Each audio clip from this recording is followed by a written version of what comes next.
keessan yoo jechuu dandeessu wantichi diraamaa yoo ta'e diraamaa, piraankii yoo ta'e piraankii jettanii haasoftanii uummata beeksisuu hin dandeessu ture. Garuu isin bakka waan meeqa haasoftanii hanga sadarkaa hospitaala deemtanii maal jettanii uummata kana bakka gowwaa gootanii bakka macarrasha ati immoo ijuma siin hundumtu si jaallataan dhugaasaa sitti muufi nan beekan ilaalaan ture waan ta'eef viidiyoo kee namoonni garee biraas diitiin godhuu bakka hundumtuu si hordofa ture. Garuu amma ija Habashaa keessaas ija Oromoo keessaas kan ati ittiin baate sittan himaa wannan dala sana wajjin adeemsisaa turtanidha jechuudha. Wanna soba feekii diraamaa feekii jechuudha. Sijamma dhaggeeffata feekii tamaan tamiti feekiidha taanaan ilastamaan beektaa. Kun akkoo beektaa mirga namaadha. Si kanatti ilaaluu feekiidha maalii dhiisi kana dhiisi. Namni kamiyyuu beeka maal namni kobarii namni miidiyaa kana ilaalu la'aan wanti isin har'as boris ta'e wanti isin hubachuu qabdanii namni miidiyaa kana fayyadamu hundumtuu namni isinii olii malee kan isinii gadi tokko hin jiru. Dhugaa sitti buufee jechuudha. Sijamma rakkoo namaa adda beektaa. Ani naa gadis naa olis hin jenne san dubbanne sii gadamteera. ግን sun ekkoo nama fakkeenya gaafa waatii tokko hojjetamu ilaaluufis akka Oromootti hojjetamu qaniitti bichaa yoo xiqqaate 20,000 ol ta'a. Si galatti namni sooshaal miidiyaa irratti gadhiisaa ol ta'a. Kun egaa xiqqeesse gaafa gadi buusee loo godhe ilaalu. Sana keessaa hankeenya bichaa maalijii keessaa marattee piiggootee baaste nuun bichaa hin qeeqxate. Hankuma meeqatu hojjetama isaan sana maaf hin ilaalu. Feekisii ta'eera taanaan feekisitti fakkaateera taanaan dhugaatti fakkaachuu dhiiseera taanaan sana maaf hin ilaalu.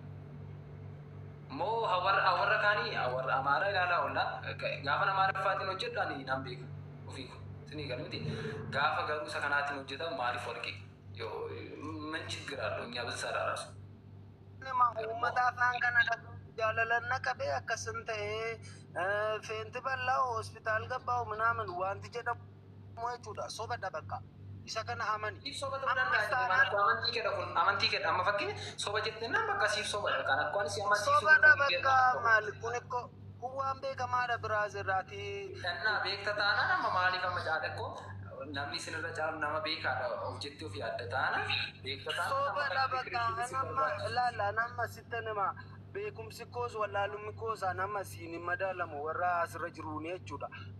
Hankeenya sana ta'e ka beektaa hankeenya yaadan sii kennaa jira ammati haala barbaadeen sii qulqulleessa haala barbaadeen jechuudha. Uummata gurguraa jirtu maalichaa jirtu jechaa jirtu. Anti immoo so wanta sana gochaa hin jiru sii galameeti. Sobadha bakka kun feekiidha anamma dhimma sanarraa gaafa dhimma sana jalqabdeedha bakka ati kan ija namaa keessaa baate akka isaan sitti malaan. Namni asirra jiru kun namni 224 dhaga'u uummata kan ija uummata kanaa keessaa kan baate gaafa dubbii sobaatiin bakka gadi baatee akka duraatti ilaala yaada tokko kanaan sitti immoo akka dura jalqabde sanatti yoo itti fuftee bakka gaariidha inni baay'ee namatti tola. Garuu sanaan jalqabdee amma waan biraa keessa jalqabee jirta. Kanaaf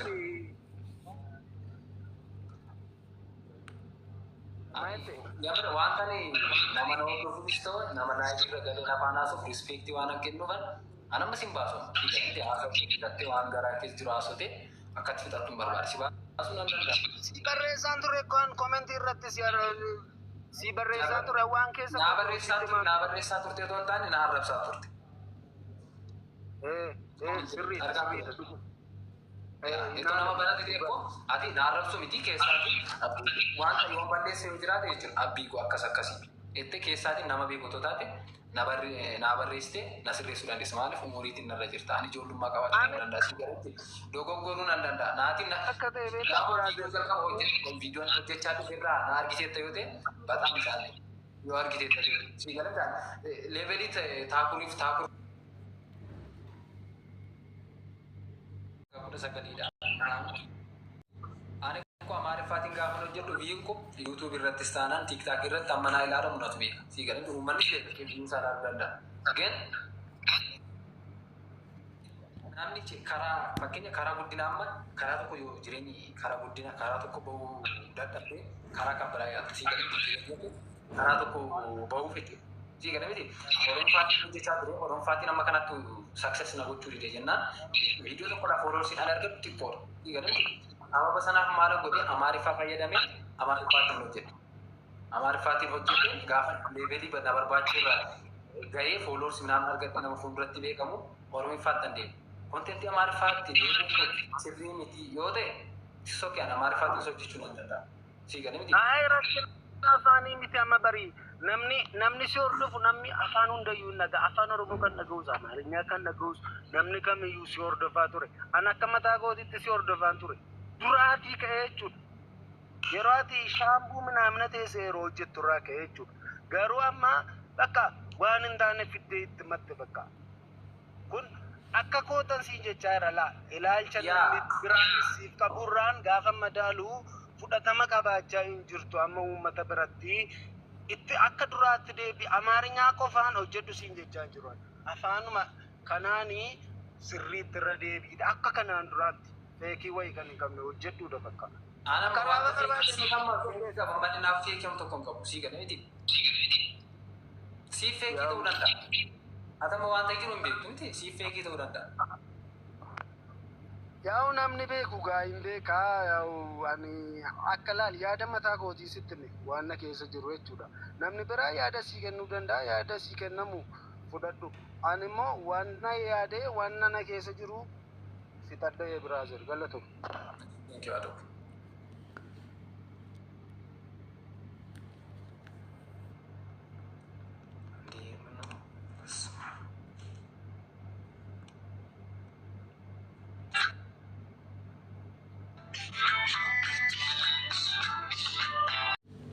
Rabbi baga jiraate akkami? Siin jiraadhu. Ayyee baga jiraate yaada gabaabaa dubbachuu barbaade. Okey, walumaa gala uummanni jala jirtanii nama arrabsuu dura waan tokko adda baafachuu danda'utu isinirra jiraata. Nama beekaadha yookiin nama jabaadha kan jedhame nama jallaa hin sirreessaa, hin gorsaa, balleessaa nama hubachiisa. Isin garuu ana bigosa nama biraa sidii marraa qabaadhee miti Oromoo hundi isaaniiyyuu ni jaalladhaan an kabajaa akka namummaatti jechuudha. Kanarraa kan hafe koomentiidhaanis ta'e karaa kamiiniyyuu namoonni nama arrabsaa jirtanii ni dhiisaa jedha akka gootan. Dhugaa Rabbii waan sirriirraa eegamu miti. Fakkeenyaaf abbiiggoon yaada dogoggoraa hojjechaa jira yoo ta'e kallattiidhaan abbiiggoo quunnamaati yaada dogoggoraadhaan hojjechaa ba'a yookiin immoo yaada hin barbaachifne kana raawwatinaa jedha gorsa. Kanarraa kan hafe Sari jechuun waan biraa jechuun waan isinirraa barbaachisu miti. Oromoo masirrii yoo taatan immoo karaa kootta jechuudha. Aan Oromoo sirriidha namni jedhu dhiiga Oromummaa namni of keessaa qabu Oromoo isa tokko jibbee isa tokko jaallatu. Karaa danda'ameen nagaa buusuu barbaada yookiin karaa danda'ameen walitti araarsuu barbaada. Isin hundaa'u sarii jettu saroonni warra nama lama gidduu deemu dabarre. Dhugaa Rabbi dhiifama naa godhaa malee jechuudha. Lafa kanarraa namni hin dogoggorre tokkoyyuu hin jiru.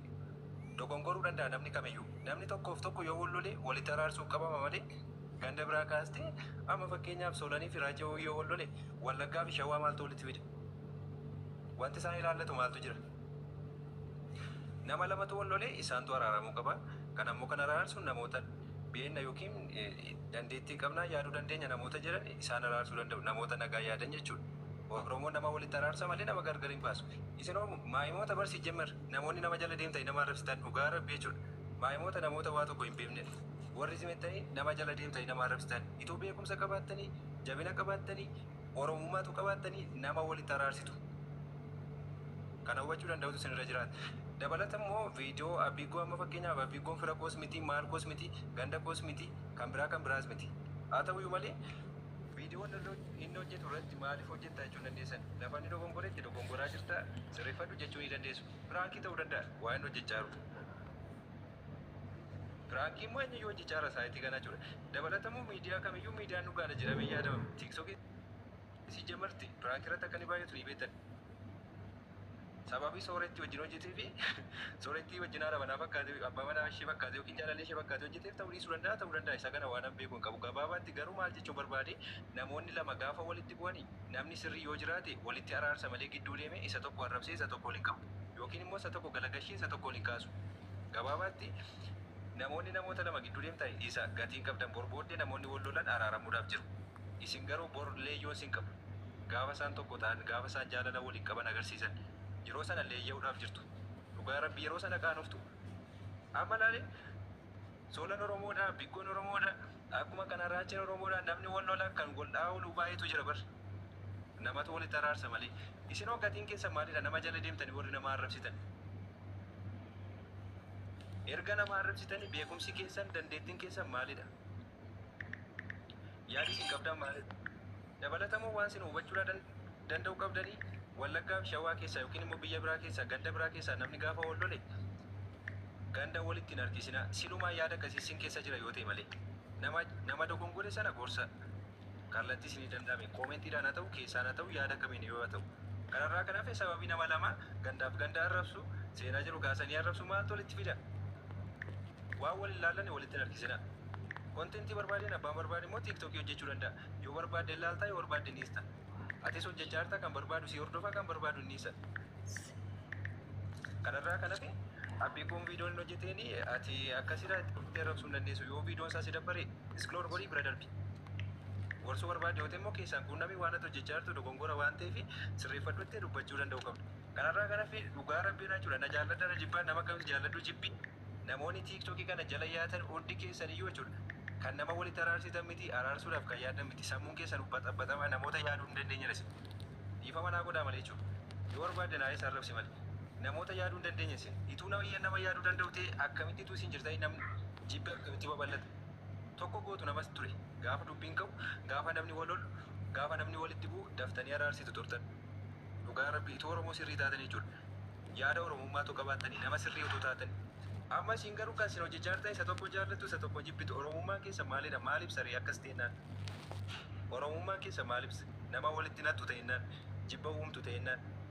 Inde kana keessa Oromummaa keessa waan mul'atu waan hin jiraannee fi maal jechuu barbaade gabaabaadhumatti ani akka obboleessa gootiitti abbii koo nan jaalladha sin kabajaa.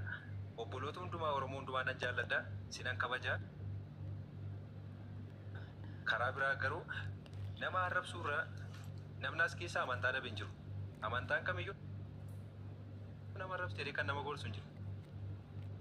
Aadaa fi duudhaan Oromoos nama arrabsuu miti. Yoo namni walitti bu'ee nama balleesse gidduudhaaf balleessa